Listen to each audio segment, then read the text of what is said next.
the decimal system? Because you looking dewy.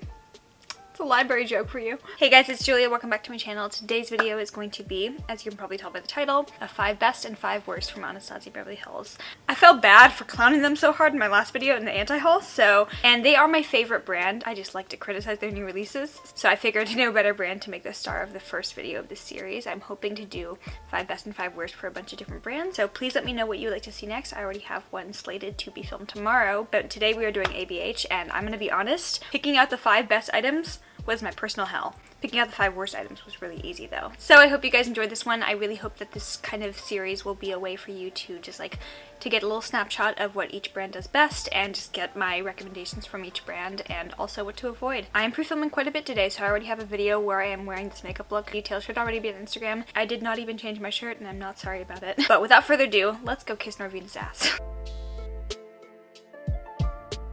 I'm a fairly positive person sometimes, so I want to start with the 5 best because these are things that make me happy. And as a true testament to how much I love these products, I actually don't have a few of them with me because they are currently in my dorm room at college. Those are part of my permanent collection that I like to use on a daily basis. So anything that I don't have on me, I will flash on screen so you can see the product. But my 5 best, these are in no particular order. Number 1, the ABH Luminous Foundation. This for me was one of the best releases of the year and is undoubtedly my favorite foundation in my collection. I have been wearing this almost every day. I brought 3 foundations up to college and I think I've worn the Anastasia foundation pretty much every day. Like, I haven't been using the other 2. It is such a nice thin, very skin feeling but also skin looking foundation, so it really just looks like you have amazing skin and it doesn't feel like you're wearing a heavy mask of foundation. It's beautiful, luminous and dewy but not too greasy looking, so I think it'll be good for a variety of different skin types, and it's one of the few luminous foundations I have that really genuinely does last all day long. So that is without a doubt my favorite foundation. And I know they do have a concealer in the works. I'm very, very excited for that. But that luminous foundation is the good kush, man. Next up, I'm just gonna say broadly their eyeshadow palettes. I was gonna try and select individual eyeshadow palettes for the best category, but that would have taken up the entire category, so I figure I'm just going to mention their eyeshadow palettes as a whole. Obviously the new Norvina Pro palettes are not the same formula as their regular palettes, but I think the eyeshadow formula is one of the best on the market by far. Soft Glam is my personal favorite palette from them and what I would recommend if you've never tried an Anastasia palette. This just has the best of everything that they offer, which are really beautiful soft, rich mattes, soft satiny shimmers, as well as some really beautiful foiled shimmers. And more recently, the more I've been using the Jackie Aina palettes, the more I've been loving it. I have a few shades from this palette on my eyes right now, and I love this with my whole heart. It's a very versatile palette. There's a good mix of colorful shades and really, really nice neutrals. Again, you have some softer impact shimmers as well as some really beautiful foiled shades, and there's not a single shade in here that I don't think fits within the color scheme. Modern Renaissance is my baby, and that is also in my dorm room right now. But yeah, I think Anastasia's eyeshadow palettes are probably one of the best things that they have in their line. Could not do a video about Anastasia without mentioning the products that they are pretty much most famous for, which are their brow products. This is what put ABH on the map, were their original brow products. I am very loyal to Anastasia brow products. I use them almost every day for my brows.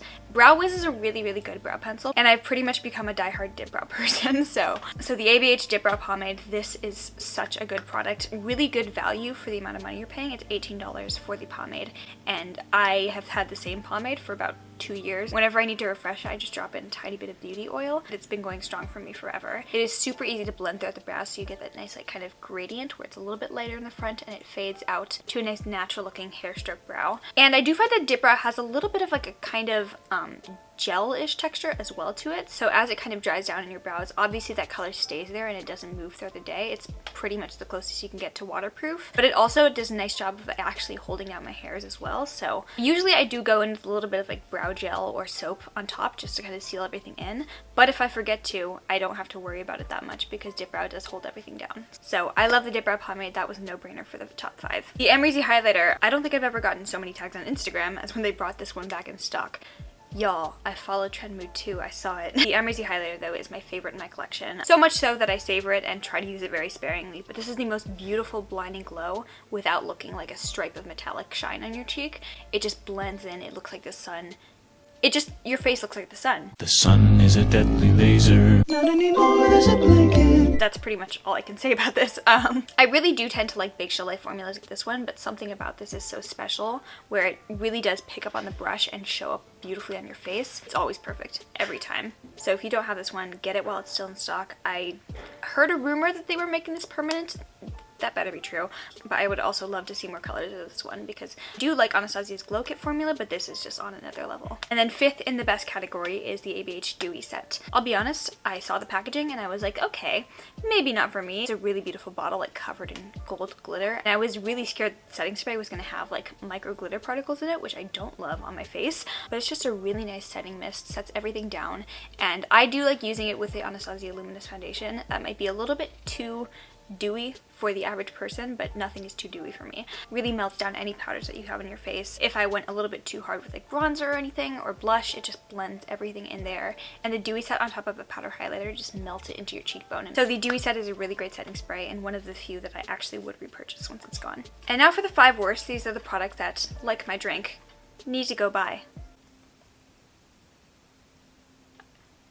Don't even front, that was a really good joke.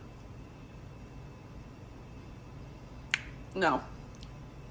Well, I haven't tried a ton of products from ABH that I've genuinely just despise with my entire heart. These are probably the just most flawed products from them. There's only like 2 products on here that I really genuinely hate. The other ones are just a little bit too flawed for me to actually consider as a good product that I'd recommend from them. Number 1, these I actually do hate. The ABH liquid lipsticks. Holy dry. These, I think, were part of the first wave of liquid lipsticks that came out where matte liquid lipsticks were just dry. That was just how they were. You had to deal with it. I think now we've gotten to a point where makeup brands can actually do liquid lipsticks that are completely matte but don't feel like this Sahara desert on your lips. But back then, that's just how the formulas were, and I'm kind of surprised that they haven't reformulated those to kind of accommodate the new, better liquid lipsticks out on the market. And it kind of sucks because the shades that they have in their liquid lipstick line, beautiful, and I wish I could actually tolerate wearing those for more than like 1 hour, but they are some of the most uncomfortable liquid lipsticks ever. So 0 out of 10, would not recommend the liquid lipsticks. They're very, very bad. This is kind of an obscure product from ABH that I don't think I've seen a ton of reviews on, but Anastasia came out with a bunch of loose glitters, I think sometime last year, and I really like loose glitter a lot more than pressed glitter. I tend to use loose glitter whenever I do use glitter in an eye look, so I was very excited about those. I don't know what was going through my mind, but I bought them thinking like, oh, these are going to be the best loose glitters I've ever tried. And they were loose glitters. Wow. Like, it's really hard, I've realized, to make a loose glitter special. I think the only thing that would make a loose glitter special would be like a fun kind of multi-chrome, maybe holographic duochrome type shift. But in general, loose glitters are just like a solid color. I think the ABH ones in particular are nothing special. They remind me of the JCat Beauty ones or the MAC ones. Just the size of the glitters isn't anything super special. It's not like very, very big or very small. They're just average, and I think you could get so many loose glitters for a lot less money. And the packaging is not anything revolutionary either. They're not any more or less messy. Generally, if I'm paying more for loose glitter, I expect pretty much mess-free packaging, and they were just like any other loose glitter I've ever tried. So I just don't really see the appeal of those. If you ever see anyone saying like, these are the best glitters ever, they're completely different from anything, they're not. They're very much the same thing as everything else. Also, I do want to note that all the people I've seen like hyping up these glitters as something really unique and very special are people who got it for free in PR from the Norvina PR search or something like that. So people on Instagram who are artists, usually small artists that really want to stay on Norvina's PR list. I think Norvina is very strategic and very manipulative in the way that she uses PR to basically keep people under her thumb and avoid criticism. I think she started the PR search well-intentioned, really meaning to create something in the community that would be really, really cool, and I think that was what originally happened, but it's become something very toxic, and I think that she's kind of dodged criticism around that, which I don't like. I think she's a creative genius, a strategic businesswoman, and somebody that I really admire, but I don't like the way that she uses the list to kind of keep smaller influencers extremely, extremely loyal to a fault. The Dip Brow Pomade made it into the best 5, but the Dip Brow Gel that came out earlier this year, oh god, okay, I've tried. I've tried to make this one work for me, and I've kind of like finessed it so I don't completely hate it. Basically, I have to take the wand out, wipe off almost like all the product from it to make sure that there's pretty much nothing on the brush, and then I can just like brush it very finely through the brows.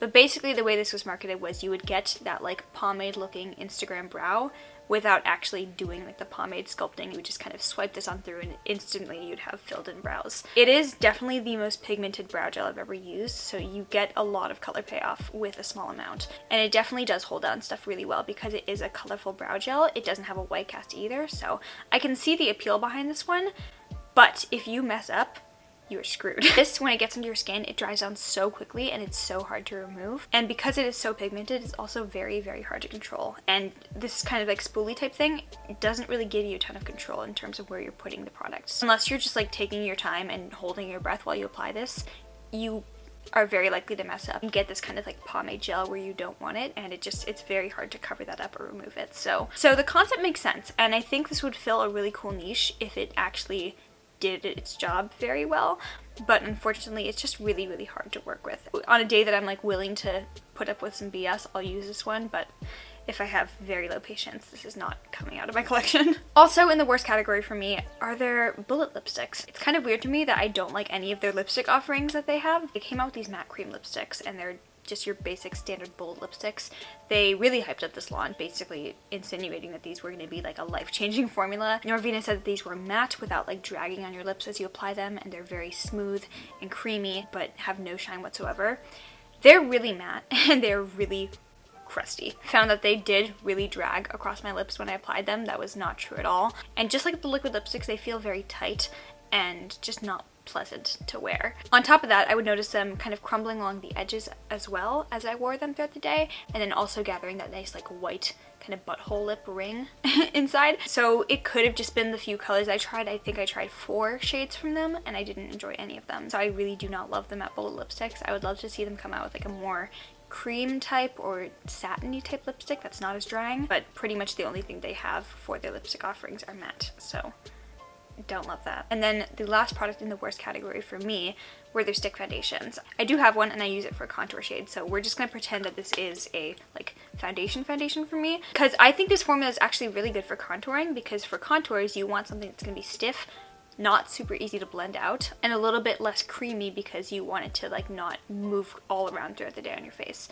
For foundation though, that's not a good formula. These are a really like dry, heavy matte formula, very full coverage and very dry, but for some reason I would notice just like slipping off and breaking up like it was a very luminous foundation. Stick foundations generally are not good for dry skin types, but these, I couldn't really see anyone enjoying these types of foundations unless you have very, very oily skin. These foundations actually sell pretty well at Sephora because they're $25, and people who like haven't read the reviews or don't know that they aren't good foundations see a $25 foundation and they're like, whoa, and I've heard about Anastasia, so I might as well get this one, and then it's awful. So yeah, the stick foundations are not good. Get the liquid one. That's the good stuff. Alright guys, that is it. I hope you guys enjoyed this video. Top 5 and bottom 5 of Anastasia Beverly Hills. I'll put up a poll in the cards actually to ask you guys which brand you'd like to see next for top 5, bottom 5, or if you have any ideas for what you want to see, let me know in the comments. Of course, there are some brands where I haven't tried 10 products from them, so I don't know, but I'll do my best. If you like this video, please give it a thumbs up. Make sure you are subscribed down below, and also follow me on Instagram to see makeup looks like this, posted when I feel like it. And if you made it to the very end of this video, you queens of Beverly Hills, you get the bonus meme. Love you. Bye.